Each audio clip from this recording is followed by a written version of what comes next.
right, here we are. We're sojourning today, and I've got my brother back on. We're doing the sweet, sweet sojourn together. What's going on? How is your sojourn? Love that. Have you heard? I sent you? I know that you have because I've sent you the link. But that John Mark McMillan song about being a pilgrim. You heard it? Nope. So good. Yeah. Not as good as our little riff, though. No, it's not. It's not. No, It's the best little riff in the world, I think. It's like my first thought is whenever I listen to any podcast jingle, I go, not quite as good as that one. Oh, I got you something. You're not going to like it, but I got you something. I think it's really cool. What? I'll show it to you later. What? Now everyone is in suspense. It's the 2Age Sojourner logo made with hammer beads. What is a hammer bead? Yeah, they're like little plastic rings that you iron, and then they're like all gelled together. So the kids are making like hammer beads. Oh yeah, and we've made a 2Age Sojourner one. Oh cool. All right. Yeah, there's a little bit of a letdown. I thought it'd be something like awesome. Yeah, I knew you wouldn't like it. I'm not. you don't really like crafts and stuff, right? Yeah, well, it's not the thought that counts with you, Mike. No, it isn't. I want the money. I want the bling, the blubber bling bling. The bling. All right. So, talking about bling, let's go into Michael Horton. Bam. There's a segue. There's a segue for you. Smooth transition. Smooth. The Living God, right, is what we're looking at. Chapter 3 on pilgrim theology. As we said, we're going to kind of commit to the process as much as we want to be lazy and just chill and talk about other things. We're going to kind of, in our efforts to just give a nice intro series for anyone who wants to listen to the podcast and just get clued up with some basic systematics before jumping into some of those other discussions, which can get a little overwhelming or a little bit niche at least. And to be honest, is probably not the best thing to jump into if you haven't covered the basics yet.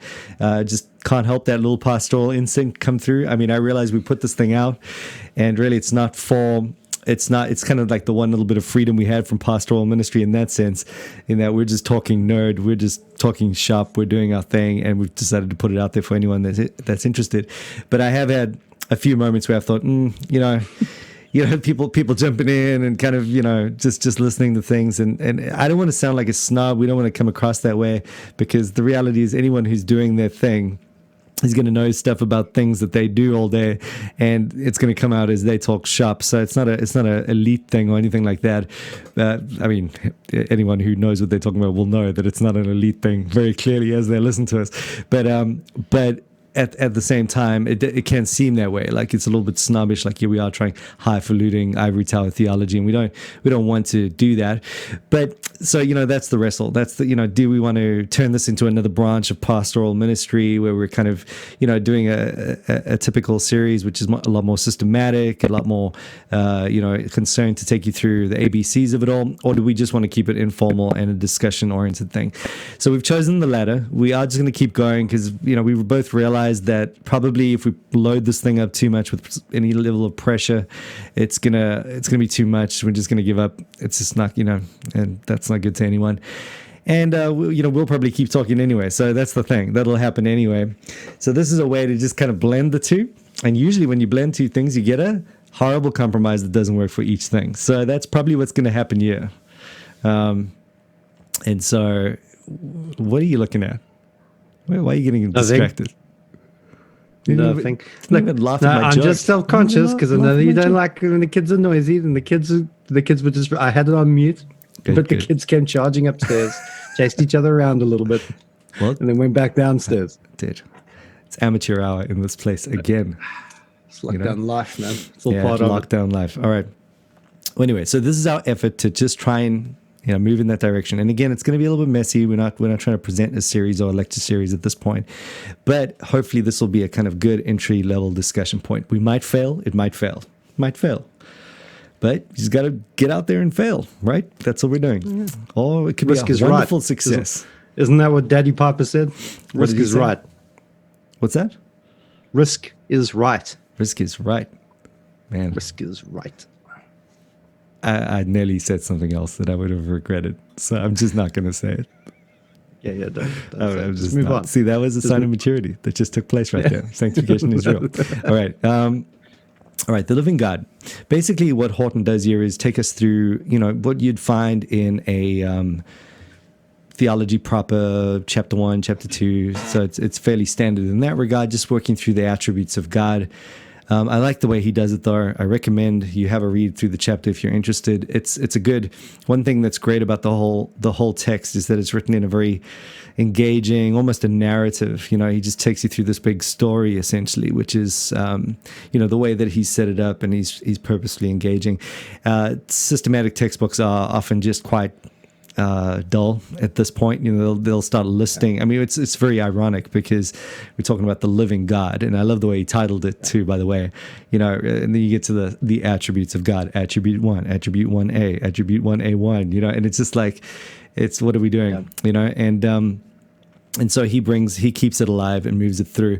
Again, it's one of the reasons we chose this text, just to kind of recommend, not to mention the fact that he's got Klein in the back burner all the time. And he is, he's just a good theologian all around. We start off with these things that are called the incommunicable and the communicable categories, or the attributes. And I don't know if you have any thoughts that you want to say by way of introduction before we get stuck into these. What are we talking about when we talk about communicable and incommunicable? Well, that sounds bizarre. I mean, I guess it's building a little bit on conversations we've already had about, whether or not you can know God, and what that actually means. And so if you're saying you can know God truly, but you know him kind of by way of analogy to things that we understand, then the same is going to be true about things that are about God. There are going to be some things about God to which we will have a less direct experience of, and some things about God that we'll have a more direct experience of. So I think it's really just pointing out that, it's a little bit like if you go to the standard, I don't know, the standard kind of Muslim pushback against the Christian doctrine of the Trinity or Christian doctrine of God or something like that. To say that, listen, it's just so confusing, and it's so, whereas this Muslim doctrine of just one God, pure and simple, so much easier to understand. And that argument is basically saying, because your view is more difficult to understand, more complicated, sort of more detached from our way of experiencing the world, it therefore is an inferior view. And actually what we've seen, looking at, well, how do you know anything about God and everything, is that actually the more you can simply have a view of God where everything is just totally within your grasp and experience, is the more you need to be suspicious that view of God has just been fabricated or imagined. If it's totally within our experience and within our understanding, then it's very, very likely that we could have just imagined that God. Whereas a view of God where he is totally beyond almost at every turn, even where there are points of similarity, there are points of dissimilarity at the same time. That I think speaks true of that kind of view of God is more likely to have been revealed from God rather than made up by us. And so I think communicable and incommunicable attributes are just following along with that thread, saying, listen, there are some things about God that are just not like anything in you, anything in creation. Yeah. And there are some things about God which are similar to our experiences and our attributes, but, by way of analogy. Yeah, and even by way of analogy, I like the way Horton put it, the attributes of God that are unique to him, are considered incommunicable. They're incommunicable. They can't be communicated in that sense. They cannot be understood to be true, even analogically, of creatures. Right? So that's the whole thing. Most, but not all, of the terms for these incommunicable attributes have the negative prefix. So like infinite, immortal, invisible. And so that's kind of where it's going there. We're using something. Even by that way of has to negation. use something we know. Yeah. In order to describe something we don't know. Exactly. But, yeah. So it's precisely at that point that we are moving way beyond anything that we can understand. So it's an important area of theology in many, and so we've got a whole bunch of these to get through, and then we'll go into the communicable. We'll start with incommunicable, then we'll go on to communicable. That is basically where we can analogically at least find something recognizable there in terms of our makeup, and we'll talk about that in a second. But simplicity, or the unity of God, is the first one. What comes to mind when you think of that? Well, I mean, so it doesn't mean that God is simple in the modern sense of the word. We're not saying God is kind of daft or unintelligent, right, or basic. Mm-hmm. Basic is a good, exactly. That's the way we use it. I think I do just want to say I listened to a series of lectures while I was painting our living room by James Dolezal. Yeah, totally. On impassibility. I mean, and that was just, but it touches on simplicity as well. It does, and so so in other words, simplicity is just basically saying you can't play one attribute of God against another attribute of God. Yeah, it's like he's not God is not partly loving and partly just and partly whatever. So you can just think about one part to the exclusion of the others. Do you know what it made me think of? It made me think of past conversations with mutual friends of ours from a certain theological background, which may or may not be, Barvist Christian Fellowship. Got it. I mean, okay. I have no idea what you're talking about. No, exactly. Yeah. Yeah. But where they would be like, oh, you guys, you Calvinists, right? You emphasize God's sovereignty, and his holiness, but we like to think more about God's love. Right. This is a classic case of where divine simplicity is so important, because we are not allowed to emphasize God's sovereignty to the exclusion of his love. And they are not allowed to emphasize God's love to the exclusion of his sovereignty. Yep. That's exactly refuting divine simplicity. Yeah, that's a great point. And he says, not only are we not allowed to do that, but when you do that, it becomes dangerously, perilously close to idolatry, which I think is a great point. That's absolutely true. And it's not that the one denomination just does this and that. That's not what we're striving for at all, and shouldn't be in any way the goal. Rather, the goal is to get it right and represent God properly, and represent all those attributes as various descriptions of God's unified being, as Horton puts it, which I think is good. In fact, I see it right here in front of me. There is a caution here against the tendency of hyper-Calvinism to rank God's sovereignty and justice over his love, and of Arminianism to reverse the order. This comes perilously close to idolatry by worshiping an attribute of God rather than God himself. So that's a solid point that he makes there. And what's interesting about that, just to reaffirm that, is that and James Dolezal, is that how you say his name? Dolezal? Dolezal, yeah. He makes the point that that basically, if you do that, if you emphasize one point to the exclusion of the other, you do end up with a false view of God, by showing how actually in some Arminian circles, the kind of the freedom of human will has been emphasized to such a degree, and God's kind of love has been emphasized to such a degree that it's led into kind of open theism, where this view which is leading on to impassibility and everything like that, where God changes. He doesn't actually know what's happening in the future, and he isn't complete in his understanding, and there's some kind of change or growth. He changes his mind about things, he repents of things, and so on and so forth. And so that's, I think, a good case study for how emphasizing one thing to the exclusion of the other does actually lead to a false view of God, an idolatrous view of God. Absolutely. Yeah, you could say the same for some of the more severe hyper-Calvinistic sort of things that it ends up just monstrous and terrible. All right, so moving on to aseity then, which is obviously all these things are interlinked, but aseity, the independence of God. God would be who he is without the world. This is a huge one. For me, I think this is a I've used this thought paradigm to understand what is God and what isn't God, and just it's helped me a lot. In the past, I think I have made reference to what I've got it from somewhere. One book I was reading, I just can't remember what it was, but back in the day, someone described it by way of a philosophical arc. So it's really not unique to anything I'm saying right now. And if anyone remembers where it is, please let me know, because I can't remember for the life of me. But anyways, I just found that to be it was on this point of aseity. And you can almost imagine a graph where you've got just a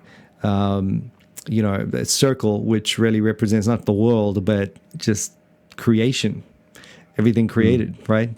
And then you've got God over the circle, or like a big arc that just, and God is above that arc, and maybe another circle there, obviously just representing God's being. Every diagram is going to fail at that point, but you know what I mean.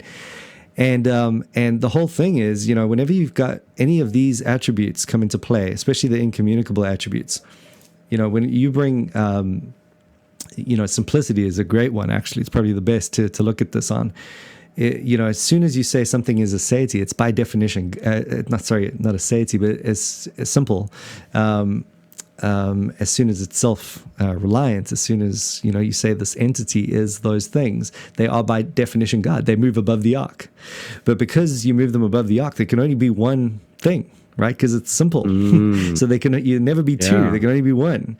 And you end up using that paradigm a lot when you're thinking about things. That we'll actually get into eternity in a second, where you feel this arc dimension. I mean, is time part of God? Well, if you bring time above the arc, then you must say time is part of God. If that eternal span is in fact eternity, and that's uncreated and self-sustaining, you've brought it above the arc. So whatever you bring above the arc becomes God in the way that you've conceived it. And it can only be... That is helpful. It is very helpful, yeah. So, and all of these things are, you add that to that rubric, you really are creating for yourself a way to process, who God is and what we can't say of certain things. Another famous one, that people get stuck on this a lot, but, they think that when we die, we will essentially go above the arc. This is where it really comes out, Yes. All of a sudden we'll have immortal sort of, we'll infinite knowledge, or we'll be timeless like God, But what we've done then is we've just taken a creature from below the ark and we've put it above the ark.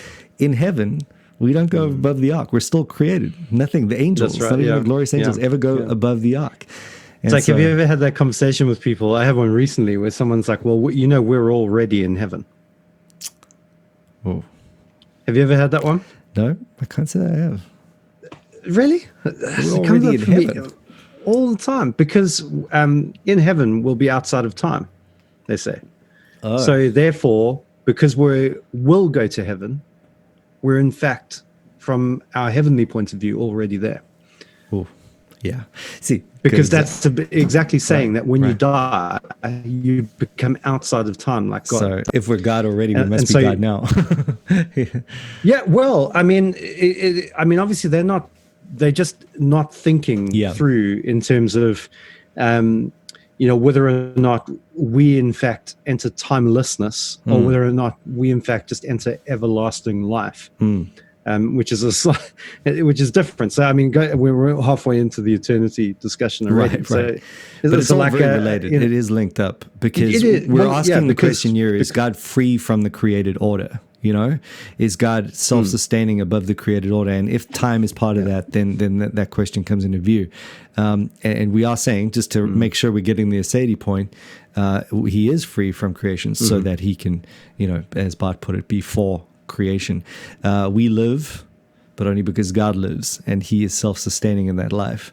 And so, then you get onto to matters, that try and wrap their head around, or they might, the concept of what the relationship is between the creation and the creator, and time was one of those sticklers.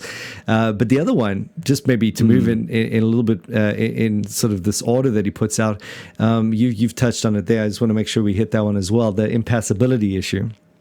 also very related to this, because we're talking about God's immanence there, and his whether he changes, whether he doesn't change, and so forth. So you would have been listening to a few lectures on that. Any thoughts on impassibility? Well, impassibility. It sometimes gets a little bit. Well, I think that the big problem is it gets misunderstood a lot. But impassibility is. Wait, let me guess. You're going down the highway and you see a car and it looks quite fast, so you try and pass him, but he's impassable. That's right. It's impassibility. You nailed it. It's bingo. Can't do any better than that. Yeah. No.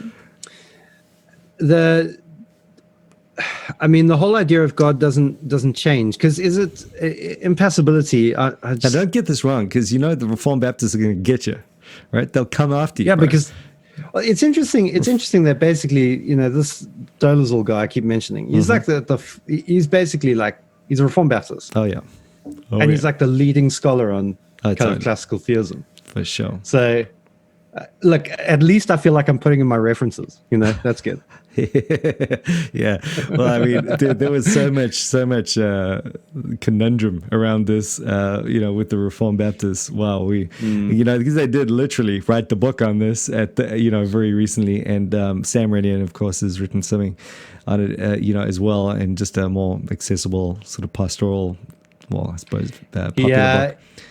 Yeah. He was quite brutal on those who have drifted away from classical theism, and that brutal attitude is sort of carried through and got a little bit funny at certain points. But anyways, bottom line is, it's an important topic, and we need to get it right. And so impassibility. If I'm not mistaken, Horton actually did in the Christian faith change a few things as he went along. I think he got challenged on a few ideas. His initial. I don't have the reference in front of me, and don't want to misrepresent him. So, just check this out if people are looking at the Christian faith, but just more by way of an illustration of the need to get this right, and commending Horton for his willingness to work on his theology as he's moving along here. But I think I remember reading in one of the first editions that, impassibility was basically the idea that God would not become overwhelmed. But, it's not that God didn't feel or change or something like that. It's less that and more that he doesn't become overwhelmed by those things. And it sounds reasonable. It sounds good. And there are many in the Reformed community that actually kind of, go along with that.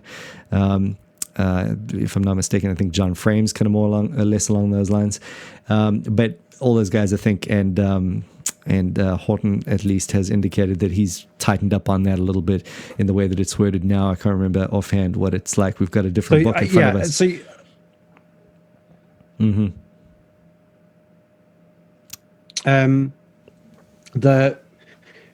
Because the issue, actually, one of the first things that happened when I came to Bethesda is I found on my desk, left for me when I just started as pastor there, there were two kind of articles left on my desk, and I still don't know who left them there. But the one was on perfection, that actually we could attain perfect holiness in this life now. Wow. And the other article was on how the doctrine of divine impassibility is wrong and should be rejected by all biblical Christians. And the argument was basically because impassibility is an old word to talk about. You talk about the passion of the Christ. It comes from that whole idea of emotions. And so saying that God doesn't have, how's it worded in the 1689, doesn't have passions, without parts or passions. Yeah, something like that. Without passion, body, or parts, or something like that. And people read by that God has no emotion, or God doesn't feel, or God doesn't like basically that God doesn't care about stuff. And obviously when you're reading your Bible, you just get a very immediate sense that's not right, and not a true representation of God, in the sense that he very clearly does express anger and love and things that we put into that. And so I think a lot of people will misread divine impassibility to mean things like he doesn't care, or he doesn't have any feelings or any emotions, like a stoic thing, like yeah. And I think one of the big things there is, I think as he points out in this chapter, that you've got that early church sort of pagan mindset that they're wrestling with, where you've got the Greek gods who are just, falling around at their own whim and, just obviously enslaved by their own passions, and, that sort of thing. And clearly overly affected. They just basically glorified human beings in some way. And sinners, should I say, not even glorified, but just kind of deified sinners. But the doctrine of impassibility originally, at least, is just to go, well, that's not what God is like, right? No. He's not at all like that. He's not at all on the back foot, caught up by anything. He's not out of control. I think one of the things that as a result, they kind of use that Stoic language, which could take that tone. But as Horton says, and he's quoting Bray, the emphasis was not on the tranquility in a state of indifference in God, right? But it was really on the sovereignty of God. It was denying that God is made, it again ties into the simplicity, that he's made up of these various faculties or emotions, and he's taken captive by anything other than his own nature. And I really like the way that gets phrased. I mean, really, that's what we're saying. God is not moved by anything outside of himself. He's not taken captive by anything outside of himself.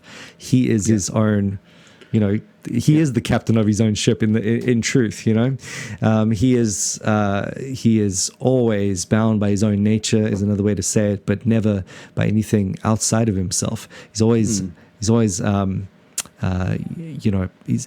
wrath thing, I think, is a great connecting point, because when you think about our wrath, I mean, we are just not in control of our wrath, right? We can't control when we will be wrathful. No, right? We lose our temper. Yeah, and it's just one of those great ways to illustrate the point, because God basically says, "Listen, I won't be angry now, I'll forget, but then I will be wrathful." And the wrath will be perfect. It won't be malicious, won't be anything. It just be exactly what it should be. He's bound by his own perfect nature. He is never moved by something outside of himself at that point. Even even though it's the most. He's rightly wrathful against malice against himself. Even that's not moving him to wrath. He's moved by his own nature, and I think that's the big idea, that you have to. And then, of course, all the talk about change and so forth in the scripture is all anthropomorphic. It's all speaking to men about the way, communicating to us how we feel, so as to communicate something we can never otherwise understand about God, which is not a direct analogy. It's only it's an analogous way to communicate about something in God that's that is impassible, and that's the big idea. You've got to keep landing there, I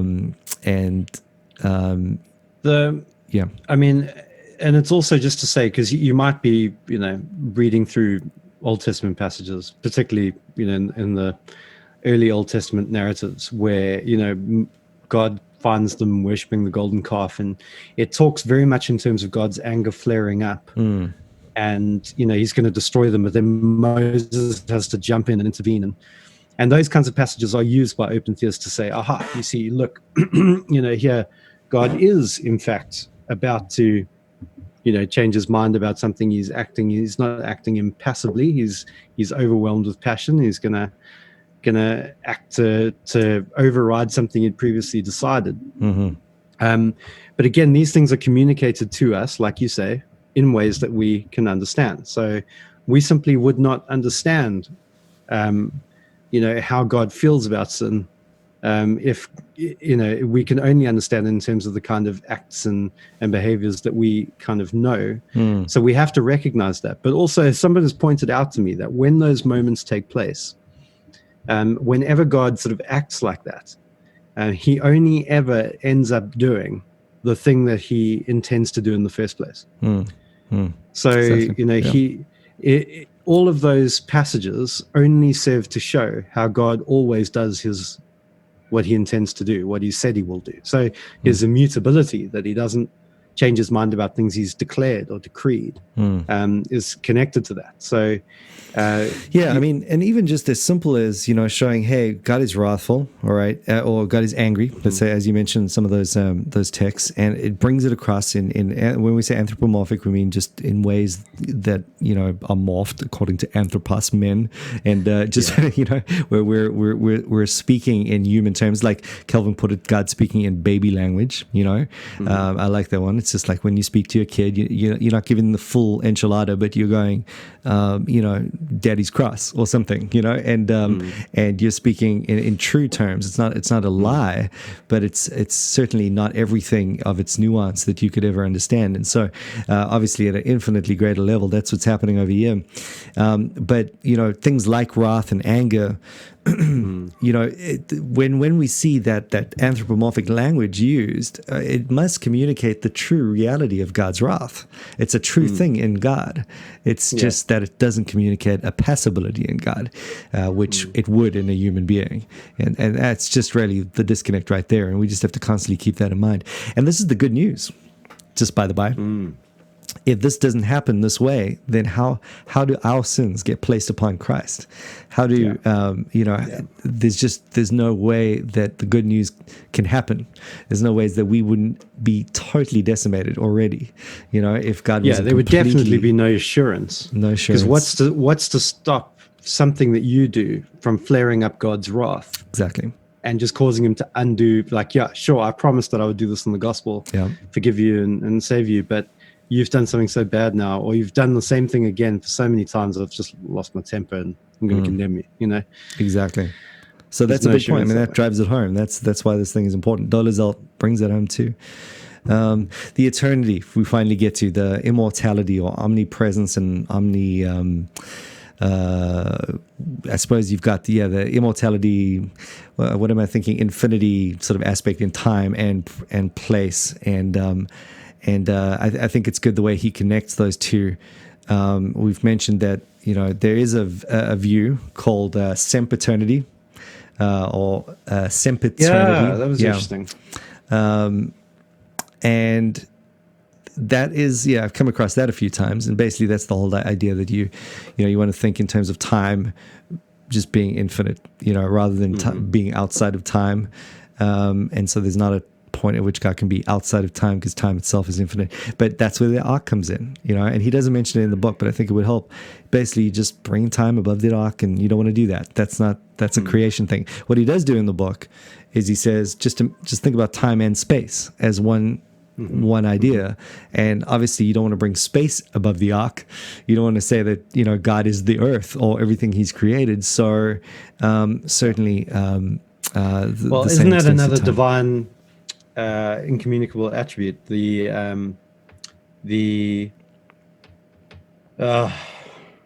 word has escaped me. There's a word for that outside of space.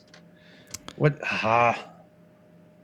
Never mind. Keep going. It'll come to me at some point. The ontological distinction? No. All right. No, there's a word. Eternity, omnipresence. No, hang on. Say. Oh, it's right there. No. It's gone. It's gone. All right, it's dead. Leave it alone. All right, dead. Now let's get back to what I was saying. Anyway, that's another attribute, though, but outside time space. Well, I mean, it's what aseity would be what I would imagine that would be. God is not independent. They're all connected, but no, there was something. Oh, hang on. You look it up. I'll keep talking. Because aseity is kind of that in my mind, in that God is not dependent on anything. He's outside of time and space. Are you talking about his not his immanence, but his transcendence? Something that.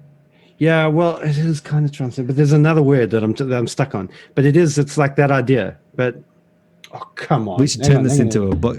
If you can guess what it is thinking about right now, we'll send you a book. Problem is, we don't have any books to send, so we're not going to do that. All right. So, yeah. I like what he says. With Augustine, I believe the time comes into being with creation itself. Amen. Again, this underscores God's freedom from creation, the point we were making in aseity. And that's allows him to be for it. He can't be for creation as God if he's part of creation. Basically, that's the whole thing. Well, that does bring me to the communicable attributes. It looks like I'm going solo. All by myself, lonely. No, hang on. I'm just seeing if I'll greet him. He's got a much more sort of let's list the attributes style of writing. So right. I'm just trying to see if I can find it, although I can't. Well, the communicable attributes are deceptively easier, but really not. And this is where you don't want to go, oh, we're out of the woods now. We're onto like things that we can totally relate to God on. But, we just have an analogy to work with. But even that you've got to be careful with, because we're not ever saying ever at any point that we're on some sort of continuum with God. It's like he's just got more of what we've got. We've got something, qualitatively different rather than quantitatively less than God, or he's got something qualitatively different rather than merely quantitatively different. And so we're looking at all these attributes: wisdom, knowledge, power, holiness, righteousness, justice, jealousy, wrath, goodness, love, mercy. And so he groups them together: wisdom, knowledge, and power. I think one of the points that he makes will come back when we think about God's sovereignty. And I just want to sort of set it up at this point, because I do think it is quite an important idea. And that is this reality of his ontological distinction, that God has his own realm of knowledge, as it were. Again, I'm coming back to that book character description. It's true that God can be immanent and write himself into the story, but that doesn't change the fact that he has a knowledge as an author, and the characters have a knowledge as a character. And really, that's a lot of what we're looking at every level with these attributes. God, when we talk about man's freedom and God's sovereignty, and all of this comes into play, how does his foreknowledge work? How does his wisdom in that regard work? And he has his own, this will tie into the doctrine of concurrence. He has his own will. He has his own wisdom. God doesn't share knowledge with us, or share his will with us, or share his freedom with us. He has his own realm, right? Whatever freedom and will and knowledge he grants to man, it's at another level. I think if you get that, you're almost just kept safe from all major problems. There is an analogy. We don't want to remove it entirely and say that there's no connection to the author. Obviously, that's not true. But you can never think of God only as another character in the story. He's got to be the author, and you've got to be the character. And so it's a really quick and nasty way to summarize some of what Horton's saying here. But just in the interest of time, I think that's a helpful way, because it will come up again and again. Yeah, I mean, we've already been talking about wrath and the ways that that is different. Exactly. Our wrath is something that happens. Whereas it's an impulse, whereas God's is measured. He can postpone wrath. He can delay his judgment. Right. And but I think the other challenge though is just also like understanding what these terms mean in the first place. If you think about something like talking about the love of God, you've got all sorts of notions about what it would mean for God to be loving, which are based more on like sort of popular versions of what love is than actually a biblical definition of love. So that's like another challenge. You might be, it's not only that you might be sort of domesticating God, in your own, in making him a little bit too much like you,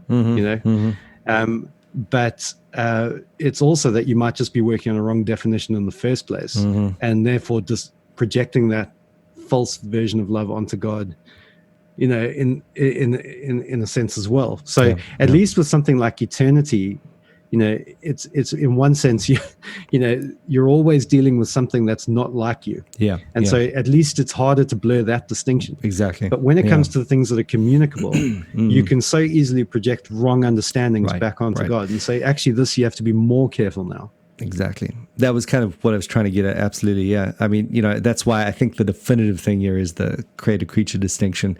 Even though they're communicable, there's something that we've just got to keep there, that allows us to know, okay, whatever we're saying here, going into God, we always have to be cautious in thinking it's an exact equivalence, because it certainly isn't.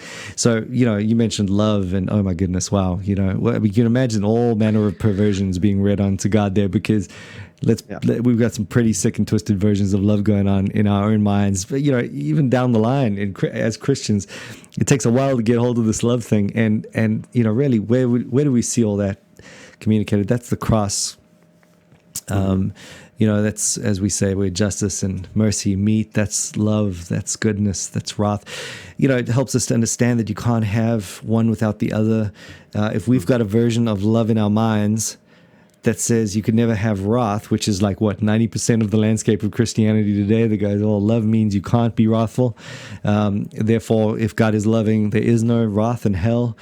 Well, we come along and we say, no, there can't be love unless there's wrath.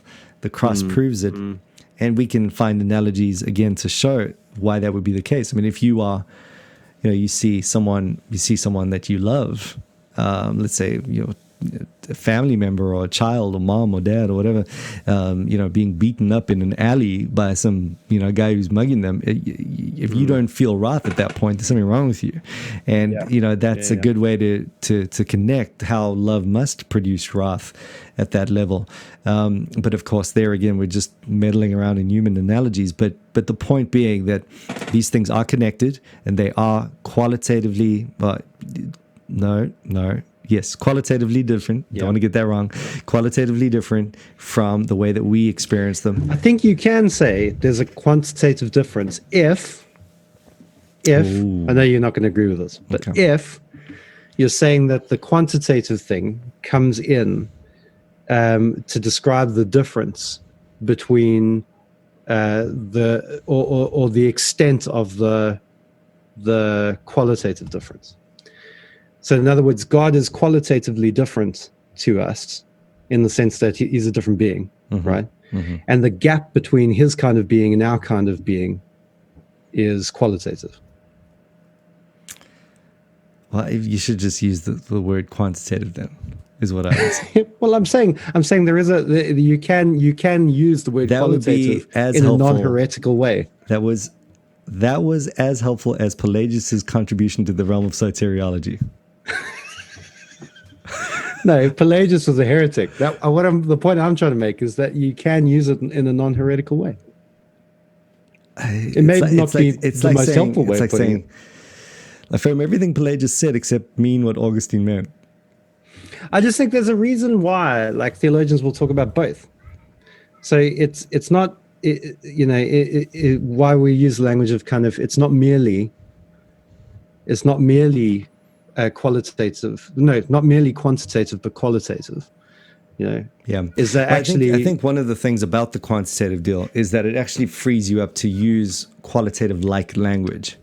But exactly. That's the thing. And that's why you want to be razor sharp on this rather than muddy the waters like you're doing right now, right? You go, no, qualitative different. That's for when I say God is infinitely greater, or when you just speak in normal ways, you're able to make sure you get that down and it doesn't lead to some open world theism, which essentially is going to go to, if it's just a matter of God being slightly better than us or infinitely better than us even.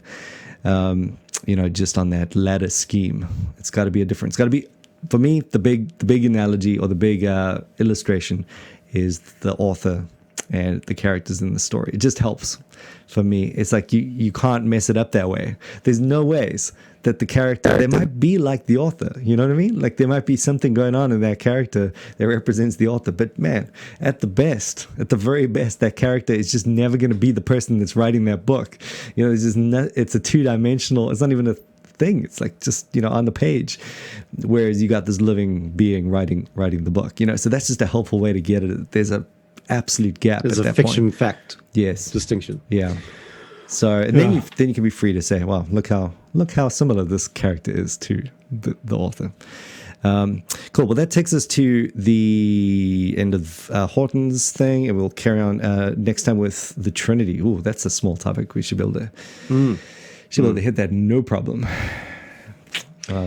And the other, I know you're trying to bring this to an end, but that was like one of those landing.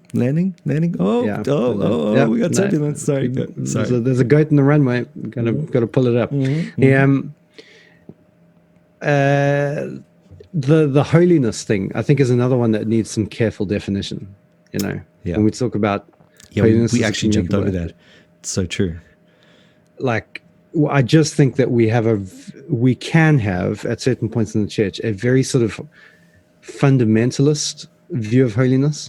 So like there's a fundamentalism about our view of holiness sometimes I think is very unhelpful, and its extremes go towards the kind of the Pharisaic view of holiness, which is not holy. Were you not referring to the term holy earlier on as an attribute? Because that's the whole, he is not above all. No. Okay. It's his immensity. That's what I remember. Okay. Immensity. So God, it's not very common, but some systematic theologies use the term immensity specifically to describe God being outside of space. And then his eternity to describe him being outside of time. Cool. All right. There we go. Was that a kid? He's muting. There we go. All right. So, but you know what's interesting? Even though we bounced over holiness, actually we've been talking about the whole time at that level, because God is utterly set apart. Holiness at a definitive level, and then of course the ethical component is what you're speaking about there, right? Yeah. So because holiness is an interesting one, it's kind of, of all the attributes, it's because the whole idea of holiness, like you say, is that God is incommunicable in some way, right? Right.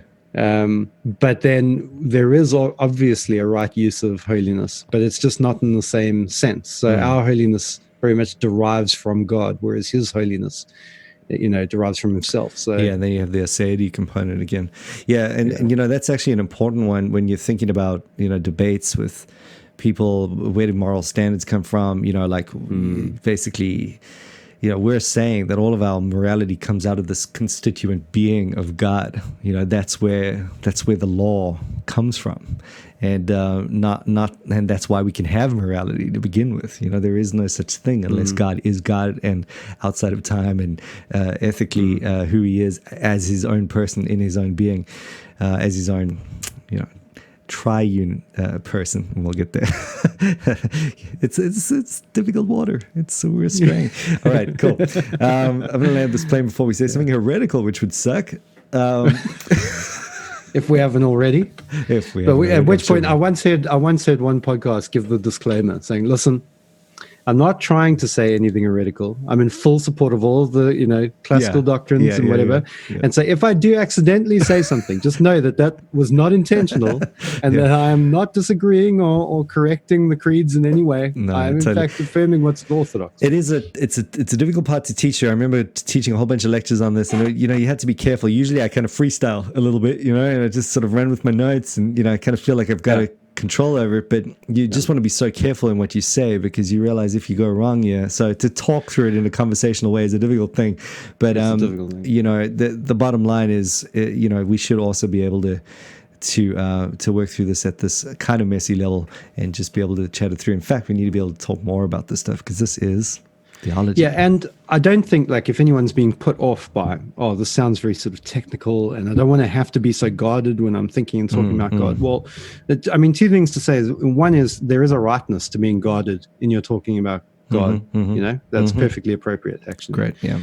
But the second thing to say is that all of this discussion really is just about defining the boundaries for the field of play. Yeah. And so if you have those clear distinctions in mind, so like with the doctrine of the Trinity, which we'll get on, and the things that you just can't say those things, and you can't blur that creator creature distinction is the big point to take away from today.